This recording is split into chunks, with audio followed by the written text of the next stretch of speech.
Hello, everyone. Welcome to Book Club Preview. I'm Michael, and today we're looking at Lab Girl, Chapter 4. And wow, this chapter is like, I don't know, 3 chapters long, really. It starts off with the author just talking about her jobs, really. It's all about her employment history. When she went off to college, she was working some different jobs. But then her friend got her a job at a pharmacy. Not at a pharmacy, at a hospital. And her job was in the pharmacy wing of the hospital where they make kind of medicine. And she would take pieces of paper from one place to another to get signatures and to get medicine. It was kind of weird because as she was taking these papers, she kind of felt like these papers were following death, like the medicine and medication. Like death was just so close to where, that was helping someone or just missing the point to help someone. And so in her job, she just kind of got good at moving around the hospital and delivering these messages. And while she did this, she got really good at letting her brain think about her homework during the day.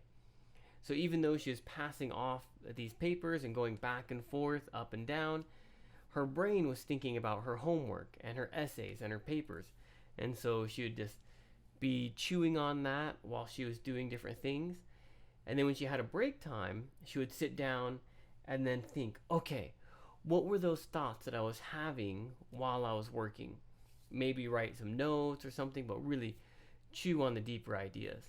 And then when she had to go back to work, she took her brain out of her head and put it in her hands while she was working and just let her subconscious process some of her assignments. She did this for, I think, a month and was really good at it when she got promoted. And her promotion was to go into the kind of chemical mixing department where they had like the IVs, the bags, and she would put like medicine in there, different combinations, and send that to the patients. She also meets a really fantastic older woman, and maybe in her mid-30s, Lydia, who is like a chain smoker. That means when you're smoking one cigarette, and before you finish, you take the other you take the other cigarette and light it, and then throw away this cigarette, and you have a new one ready. And we call that chain smoking. And Lydia was, man, an incredible smoker. And she has a few funny stories about Lydia. But Lydia would always drive her home after work to protect her from bad guys. And even though she was kind of a tough woman, she maybe even had a soft side taking her home. And that's what she did for several months. And then she goes into just pages of how to sterilize or how to have a sterile environment, which has a lot to do with our bodies maybe getting sick by sticking a hole in us or having an IV where bacteria or viruses can get in there, and they have to keep everything clean. Sterile means nothing is living in that space, no bacteria or germs. And so while she's mixing the medicine, the environment has to be very clean, and she kind of explains the process of how she goes about doing that. Her first day, though, she has this, trying to mix things and keep everything perfect and clean, and she messes up on her first bag, and someone complains. And then the next one, she doesn't cap one of the chemicals properly, and it's like $1,000, and they have to throw it all away. And then she goes out and she's crying, and Lydia's like, hey, it's okay, don't worry. And she's like, what if someone dies from this work? And Lydia says, hey, if someone dies from some bacteria on your hands, they're probably going to die anyways. Cheer up. Let's go. And, the author just doesn't give up and continues running for it in that field. And when she goes back in there, she takes a hard assignment and does it. And then just keeps going and getting better and better and better. As she's working, she sometimes would, on her like breaks or to take a break from maybe if they didn't need a lot of medicine at the time, she would go do other jobs and other assignments. And sometimes she would go to the blood bank and, I don't know, deliver papers or take blood. I'm not too sure what she would do. But there was this one worker, Claude, who was a really nice guy. He was like mid-20s or something like that. And for some reason, he had gone to prison or to jail, but he was really nice, really sweet. Well, he was sweet until he started having a crush on the author, and then she didn't want to go see him anymore. But he had the easiest job in the hospital. He would take blood out of the freezer, he would thaw it, and then he would give it out, and then at the end of the night, he would throw the extra stuff away, which, wow, was a lot of waste sometimes. And that was Claude.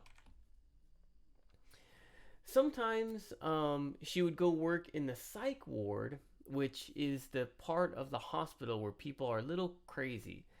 Maybe stress just kind of broke down their mind. So things are very locked and protected. And the first time she went in there, she was really scared. Oh man, these crazy people are going to try and kill me. Well, what she found out was they were just kind of like people really withdrawn into themselves. And some days were good, some days were bad.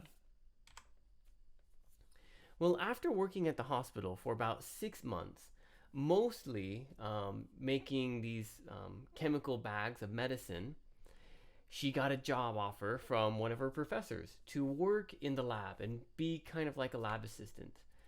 And so, of course, she takes that job just as she was realizing that working in a hospital is like working in hell. And she was, I don't know what she was about ready to do, get really depressed, but she was able to quit that job and go to a much better one. And then, oh man, this is so sad.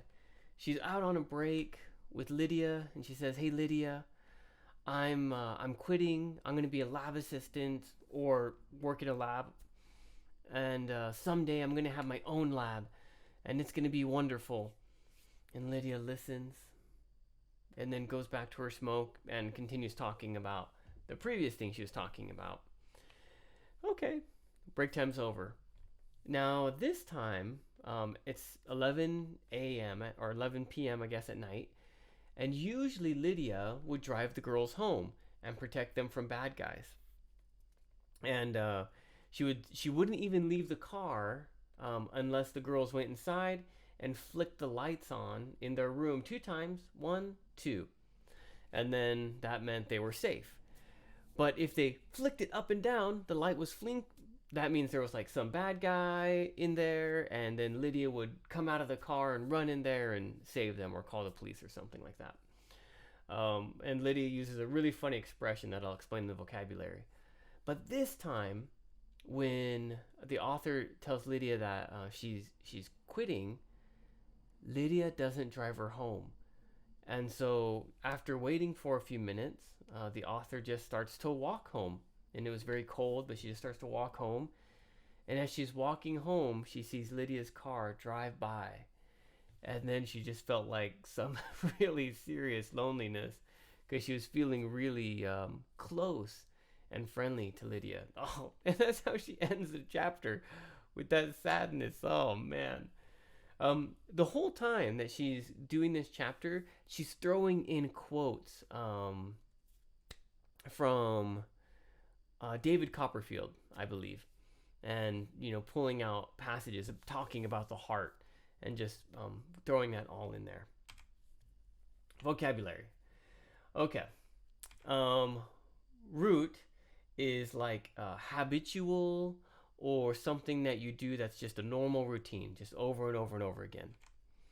Disconcerting is something that makes you feel uncomfortable or doesn't feel right. Intravenous is in your vein. So, like an IV, right? We put something in your wrist and then liquids go inside there. We call that intravenous or IV. Idiosyncrasies, those are like small little details that make something maybe unique. Like Lydia has her idiosyncrasies, these special small details that you can discover if you work with her. Like when she starts work, she just takes 1 hour break, smokes cigarettes for 1 hour, and then goes back to work and just works really well, really fast for a few hours. And then the last hour, she's like, I'm gonna kill someone, which seems pretty scary. Those are idiosyncrasies, small details about something or someone. Hospice is kind of the part of the hospital or a special hospital that's designed to help people pass away or die peacefully.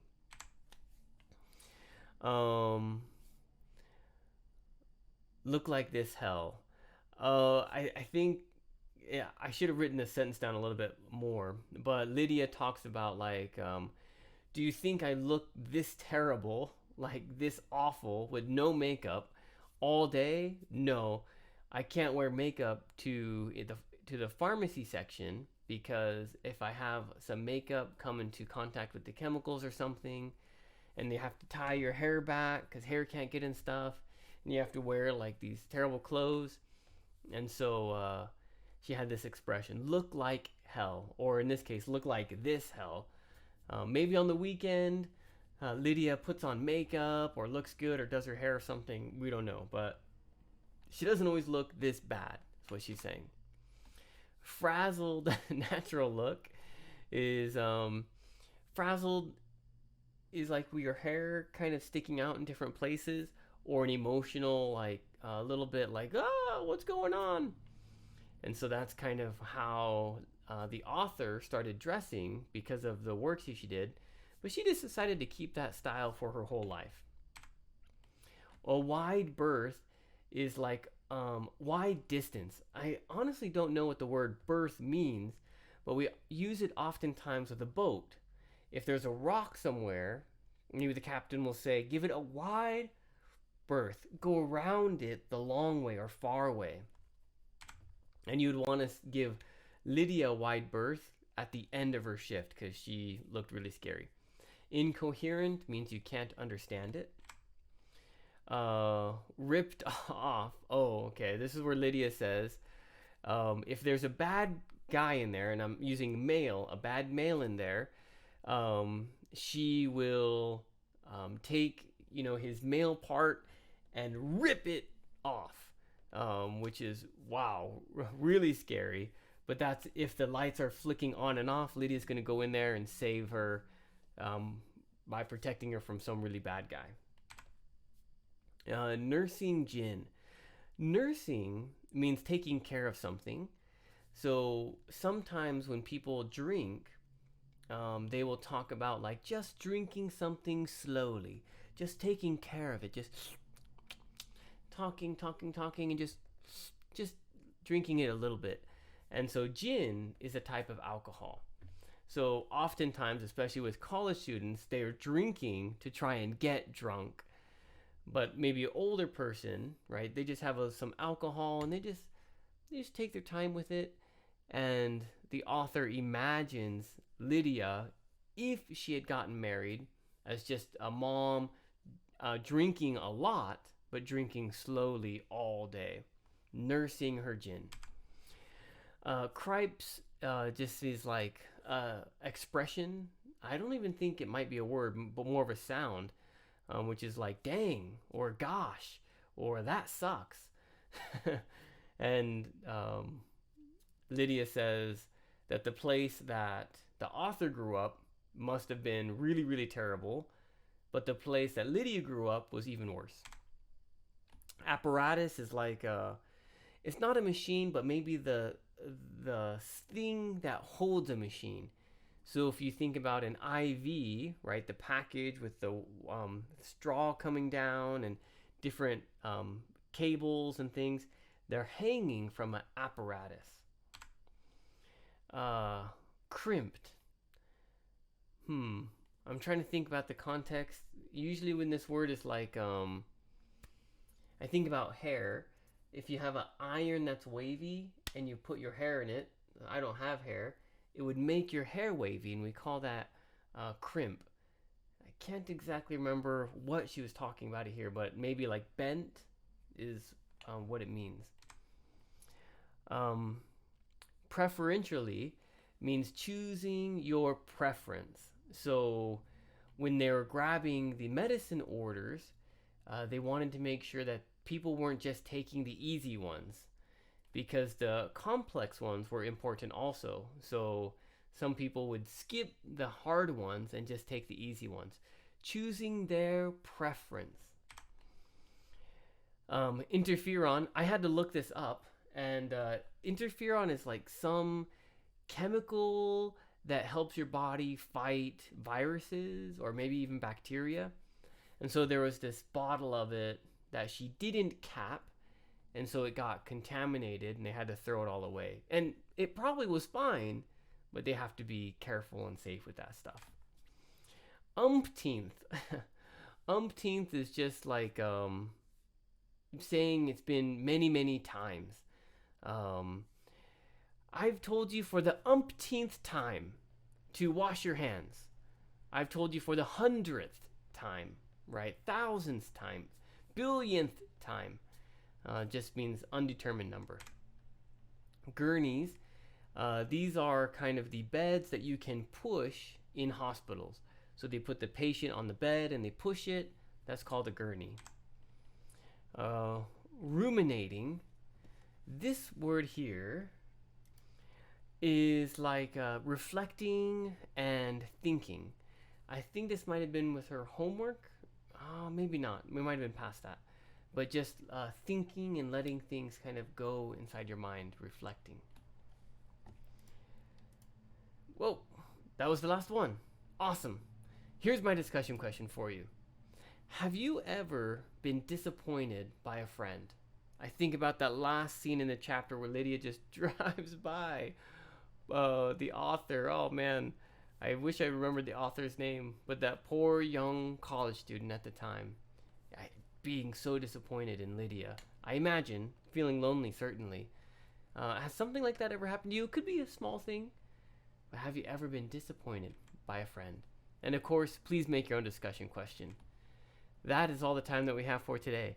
But thank you so much for joining me for this episode of Book Club Preview. I'll see you soon. Bye-bye.